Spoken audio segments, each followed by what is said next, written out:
बांग्लादेश जहां पर हिंदुओं पर अत्याचार हो रहे हैं, वहां हिंदुओं की बात करना ही गुनाह है। आपने भी कई तस्वीरें देखी होंगी, बहन बेटियों की आबरू के साथ खिलवाड़, घरों दुकानों में आगजनी हो रही है, हिंदू मंदिरों को टारगेट किया जा रहा है, लूटा जा रहा है, आग लगाए जा रहे हैं, हमले हो रहे हैं, यहां तक कि हिंदू पूजा पाठ भी डर के साए में कर रहे हैं। उसी बांग्लादेश में अब हिंदुओं के खिलाफ उठने वाली आवाज को दबाने की प्लानिंग चल रही है, बलपूर्वक दबाया जा रहा है और इस्कॉन मंदिर के धर्मगुरु को गिरफ्तार कर लिया गया है और अब इस धर्मगुरु से आतंकी जैसा सलूक किया जा रहा है। जुल्म सह रहे बांग्लादेशी हिंदुओं की आवाज बने चिन्मय कृष्णदास की गिरफ्तारी के विरोध में प्रदर्शन भी शुरू हो गए हैं।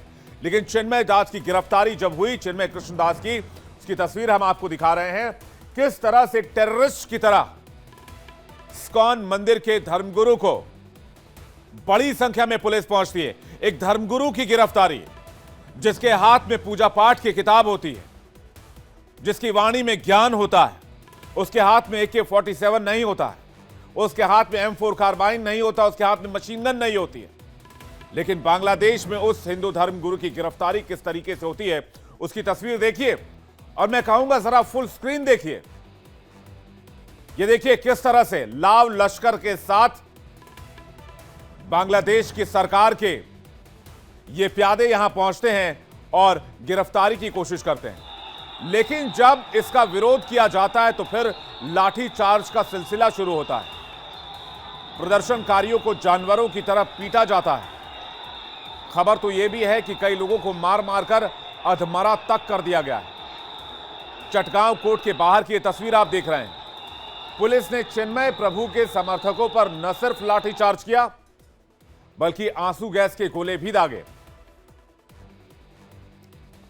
प्रदर्शनकारियों को भगाने के लिए रबर बुलेट्स का भी इस्तेमाल किया गया, जिसकी तस्वीरें इस वक्त आप देख रहे हैं। लोग एक दूसरे को सपोर्ट कर रहे थे, हेल्प कर रहे थे, लेकिन बांग्लादेश की सरकार इस प्रदर्शन को कुचल देना चाहती है। बांग्लादेश में इस्कॉन के धर्मगुरु चिन्मय कृष्णदास की गिरफ्तारी पर भारत ने सख्त नाराजगी जाहिर की है, कड़ा ऐतराज जताया है। विदेश मंत्रालय ने बयान जारी कर चिन्मय कृष्णदास की गिरफ्तारी पर चिंता जाहिर की है और कहा है कि यह दुर्भाग्यपूर्ण है कि अपराधी खुलेआम घूम रहे हैं, लेकिन शांतिपूर्ण सभाओं के जरिए सही मांग करने वाले, इंसाफ की मांग करने वाले धार्मिक नेता के खिलाफ मुकदमे चलाए जा रहे हैं। चिन्मय कृष्णदास की बांग्लादेश में हुई गिरफ्तारी के बाद भारत के इस्कॉन समूह ने इस पर अपना विरोध दर्ज कराया है। साथ में कोई एक जन थे, उन्होंने मेरे को बताया कि जब वो ढाका से चिटगांव के लिए फ्लाइट में बैठने के लिए एयरपोर्ट आए तो एयरपोर्ट के गेट में ही कुछ प्लेन क्लोथ लोग, मतलब सादे वस्त्र में कुछ लोग आए और उनको पकड़ लिया और पकड़ के गाड़ी में बैठाने लगे। तो जब पूछा गया कि भैया आप लोग कौन हैं, तो बताया कि हम डिटेक्टिव डिपार्टमेंट पुलिस से हैं और इनको हम लोग लेके जा रहे हैं, और उनको एक गाड़ी में बैठा के फिर वो लोग चले गए। तो ये बहुत ही चिंता का विषय है कि एक तरह तो हम देख रहे हैं कि किस तरह जो माइनॉरिटीज हैं, हिंदू माइनॉरिटीज हैं बांग्लादेश में, उनके ऊपर में लास्ट 100 दिनों से अधिक उनके ऊपर में अत्याचार हो रहा है, उनके ऊपर अटैक हो रहे हैं, उनकी औरतों को उठाया जा रहा है, बहुत सारे लोग मारे गए हैं, घर जलाए जा रहे हैं। पूरा जो हिंदू समुदाय है और जो माइनॉरिटीज है बांग्लादेश के, अभी वो लोग बैकफुट में हैं। बांग्लादेश पुलिस ने सोमवार को ढाका के हजरत शाहजलाल इंटरनेशनल एयरपोर्ट से चिन्मय कृष्णदास ब्रह्मचारी को गिरफ्तार कर लिया। वो चटगांव जा रहे थे। मौके पर मौजूद इस्कॉन के सदस्यों ने कहा कि पुलिस ने कोई गिरफ्तारी वारंट नहीं दिखाया, बस आए और उठाकर ले गए। इतना कहा कि वो बात करना चाहते हैं। लेकिन क्या यह बातचीत का कोई तरीका आपको लग रहा है? जो तस्वीर आपके सामने है, कहा जाता है इसके बाद पुलिस ने उन्हें माइक्रो बस में बिठाकर अपने साथ ले गई। चटगांव की मेट्रोपॉलिटन मजिस्ट्रेट के सामने जमानत याचिका दाखिल की गई, जिसे खारिज कर दिया गया। यह बात भी समझ से बहुत परे है। बांग्लादेश में हो रहे अत्याचार का भारत में जमकर विरोध हो रहा है। बीजेपी के साथ साथ भारत की मुस्लिम जमात ने भी इस गिरफ्तारी को गलत बताया है। गलत बात है कि इस तरह का आरोप इस्कॉन ऐसे संस्था पर लगाया जाए। बांग्लादेश में कुछ लोग जो हैं आज भी कट्टरवादी मानसिकता से चल रहे हैं ऐसे कट्टरवादी मानसिकता वाले लोगों को सुधरने की आवश्यकता है। तब तो हिंदुस्तान में बहुत सारा चीज है, हम बोलें कि भाई ये भी कट्टरता की बात करते हैं, लेकिन हिंदुस्तान से दूसरे देश को सीख लेना चाहिए कि किस तरह का प्रजातंत्र हिंदुस्तान के अंदर है। इस पर निश्चित रूप से भारत सरकार जो है संज्ञान लेगी और भारत सरकार इस पर कार्रवाई करेगी कि इस तरह के कट्टरता को, कट्टरपंथी लोगों को बढ़ावा जो है पूरी दुनिया में कहीं भी नहीं मिले। बांग्लादेश में जो सूरत हाल है वो निहायत ही नागुफ्ताबे और अफरा तफरी के हालात हैं, और यह हालात उस वक्त से हुए जब शेख हसीना की मुंतखब सरकार को हटाया गया, बेदखल किया गया और मोहम्मद यूनुस को इख्तियार सौंपा गया। तो इसलिए मैं वहाँ की हुकूमत से मुतालबा करूँगा और अपनी हुकूमत से मुतालबा करूँगा कि वो मुदाखलत करके उनको रिहा कराए और उनके साथियों को जो गिरफ्तार किया गया है उनको भी रिहा कराया जाए, और अल्पसंख्यकों को वहाँ सुरक्षा फराहम की जाए, उनको वहां पर जो ज्यादतियां हो रही हैं उसको रोका जाए, दुर्गा पंडालों पर, अल्पसंख्यकों के घरों पर, मंदिरों पर जो तोड़फोड़ हुई है वो भविष्य में आइंदा ना हो, इसको तहफ्फुज़ फराहम कराया जाए। लेकिन इस पूरी पिक्चर के बीच जो सवाल है वो सबसे बड़ा ये है कि भाई चिन्मय कृष्ण दास से बांग्लादेश की सरकार क्यों घबराई हुई है, बांग्लादेश की सरकार क्यों डर रही है, वहां के कट्टरपंथी जमात क्यों डर रहे हैं। दरअसल हुआ यूं है, मैं आपको बताता हूं कि हिंदुओं पर जो लगातार अत्याचार के मामले बढ़ रहे थे, चिन्मय कृष्णदास लगातार इसके खिलाफ आवाज उठा रहे थे, हिंदू समेत सभी अल्पसंख्यकों को एकजुट कर रहे थे। 25 अक्टूबर को चटगांव में प्रदर्शन हुआ जिसमें 2 लाख हिंदू आए। 22 नवंबर को रंगपुर में रैली की जिसमें 4 लाख से ज्यादा हिंदू आए। 13 दिसंबर को खुलना में सम्मेलन हुआ, उससे पहले गिरफ्तारी कर ली गई, क्योंकि 13 दिसंबर को अगर सम्मेलन होता तो बांग्लादेश की सरकार को, वहां के कट्टरपंथियों को डर था कि यहां के हिंदू एकजुट हो जाएंगे, उसके बाद बांग्लादेश की सरकार में भी हिस्सेदारी मांगेंगे, सक्रिय राजनीति में हिस्सेदारी मांगेंगे, जिससे उनकी सरकार को, उनके एजेंडे को खतरा हो सकता है। आपको बता दें, बांग्लादेश में हिंदुओं की आबादी 1.25 करोड़ से ज्यादा है 2022 के डेटा के आधार पर। चिन्मय कृष्णदास बिना किसी आरोप के गिरफ्तार हो चुके हैं। उनकी रिहाई के लिए प्रदर्शन कर रहे लोगों पर लाठियां भांजी जा रही हैं। बावजूद इसके चिन्मय कृष्णदास ने शांति बनाए रखने की अपील की है। उन्होंने कोर्ट परिसर में अपने समर्थकों को संबोधित करते हुए कहा कि कानून के मुताबिक आंदोलन को जारी रखा जाएगा और कानून के मुताबिक ही चलेंगे।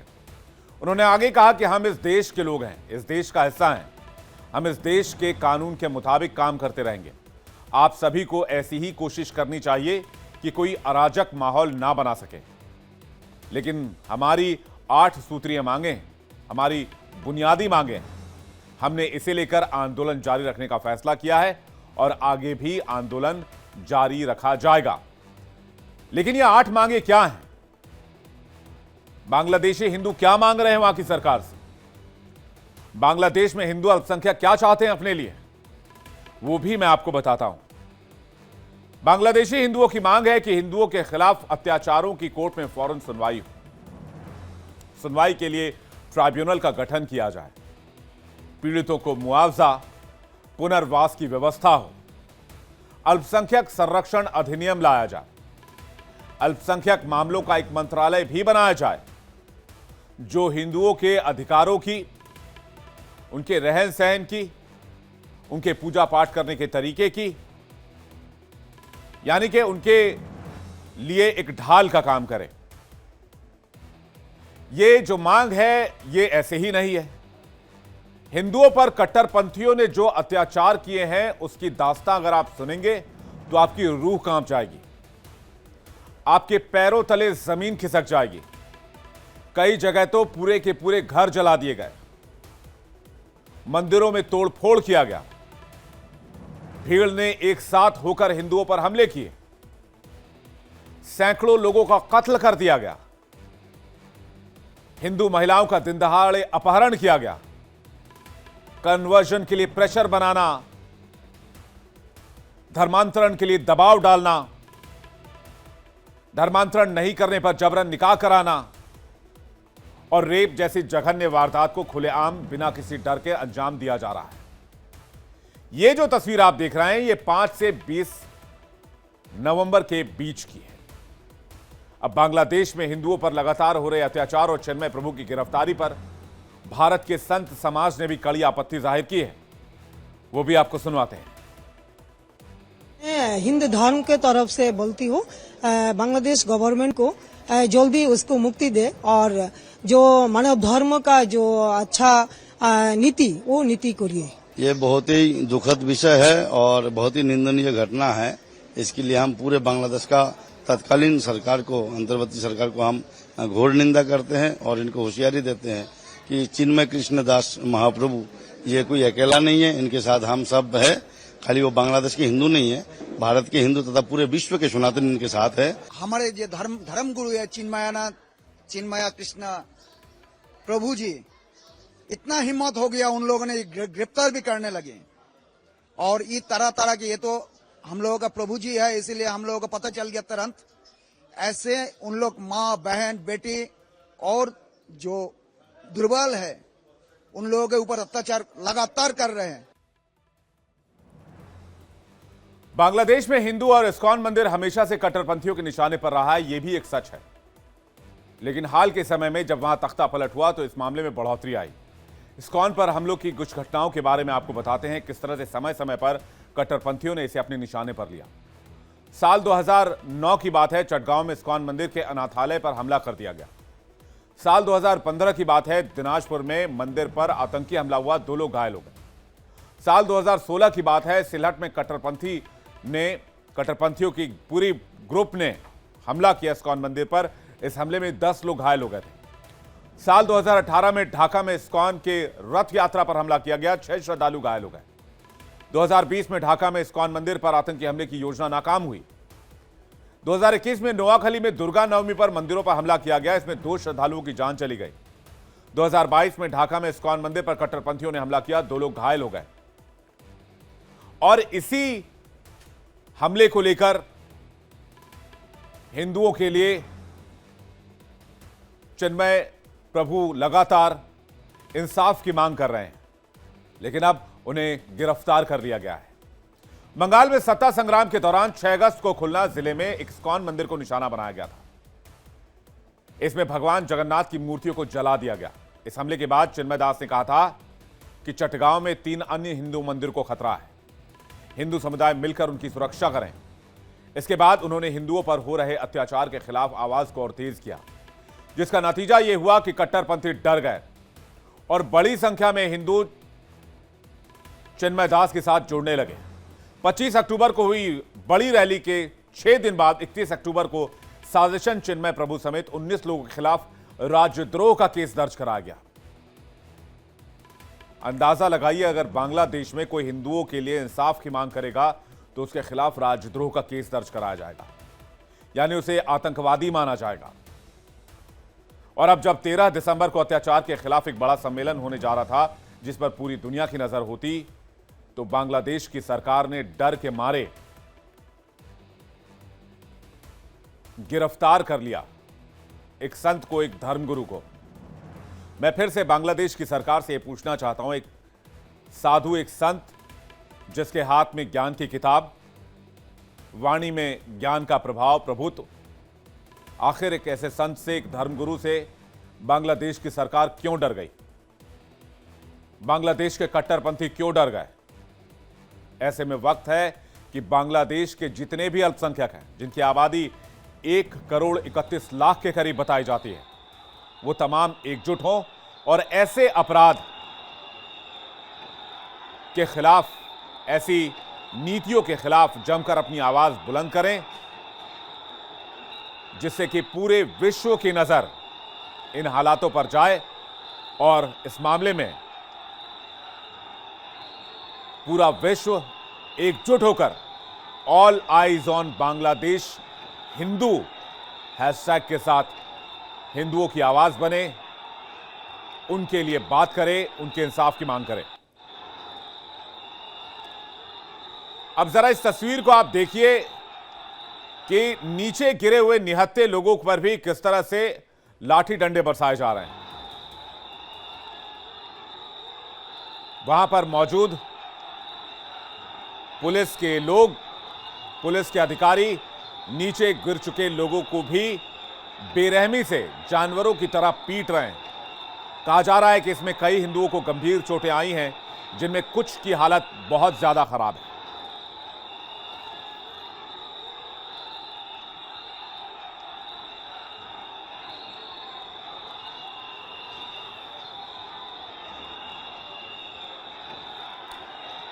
तो सबसे बड़ा सवाल आज की तारीख में यही है कि बांग्लादेश में क्या हिंदू पूरी तरीके से अनसेफ हो चुके हैं?